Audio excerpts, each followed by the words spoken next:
కిషోర్ గురూజీ గారు రచించబడిన army of yoga అనే పుస్తకంలోనే 4వ పేజీలో కొన్ని అంశాలు తెలుసుకుందాం. కిషోర్ గురూజీ గారి ఆశయాలు. 1. ప్రతి వ్యక్తి తన సంతానం స్వశక్తి సంపాదనాపరులు కాగానే మిగిలిన జీవితాన్ని పరోపకారానికి అంకితం చేయవలను. 2.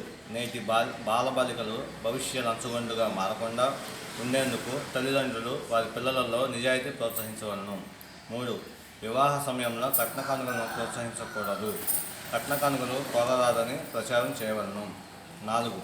పరులకు అపకారం జరిగేందుకు అవకాశం ఉన్న వ్యాపార సంస్థలకు, వ్యాపారములకు సొంత గృహ యజమానులు బాడుగలకు ఇవ్వకూడదు. 5. మద్యపానం, ధూమపానం, గుట్కా, మాంసాహారం వగైరా దురలవాట్లను తొలగించుకోవాలని ప్రచారం చేయుట. బాలబాలికలకు ఈ దుర్వ్యసనాలు అంటించకుండా జాగ్రత్తగా ప్రచారం చేయుట. 6. పరోపకారం కొరకు యోగాభ్యాసం చేయాలని ప్రచారం చేయుట. 7. ఆరోగ్యం కొరకు ప్రాణం ఉన్నంత కాలం నిత్య యోగ సాధన చేయుట. 7. నిజ జీవన విధానంలో నిజాయితీ లేకుండా యోగా చేస్తున్నామని తలుచుట ఒక మాయ అని పరులకు తెలియచెప్పాలి. 8. విశ్వాసాన్ని నడిపించే ఒక శక్తి ఉన్నదని, అది మనం చూడకపోయినా మనకి శక్తిగా ఉపయోగపడుతున్న విద్యుత్ శక్తి వంటిదని ప్రచారం చేయుట. 9.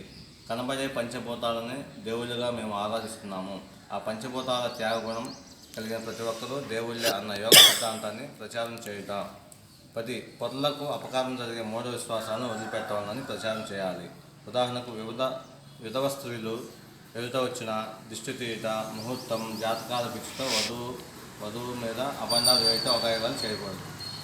11. పరోపకారమే యోగ సిద్ధాంతం అని తెలియజెప్పిన పతంజలి మహర్షి మాకు భగవంతుడని, అట్లే షిరిడీ సాయిబాబా బిత్స విధానము, యేసు ప్రభు పరుల కొరకు చేసిన ప్రాణత్యాగం, అన్యాయాన్ని ఎదుర్కొంటా అల్లా ఇచ్చిన ధైర్యం అనే యోగ రాజ్యాంగం ప్రకారం చేయవలను.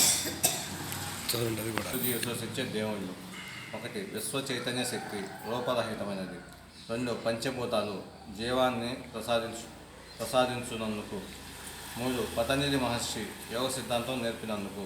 4. శ్రీరాముడు తండ్రి మాట, అన్నదమ్ముల ఐక్యత, ఏకపత్ని వ్రతుడు, నిజాయితీ. 5. షిరిడీ సాయిబాబా తనకున్న దానిలో పరులకు ఉపకారం చేయవాలన్న జ్ఞానం ఇచ్చినందుకు. 6. ప్రభు యేసునాథుడు ప్రాణాలు పోతున్న క్షమాగుణాన్ని నేర్పినందుకు. 7. అల్లా కళ్ళ ముందు జరిగే అన్యాయాన్ని ఎదిరించే శక్తి స్థితి.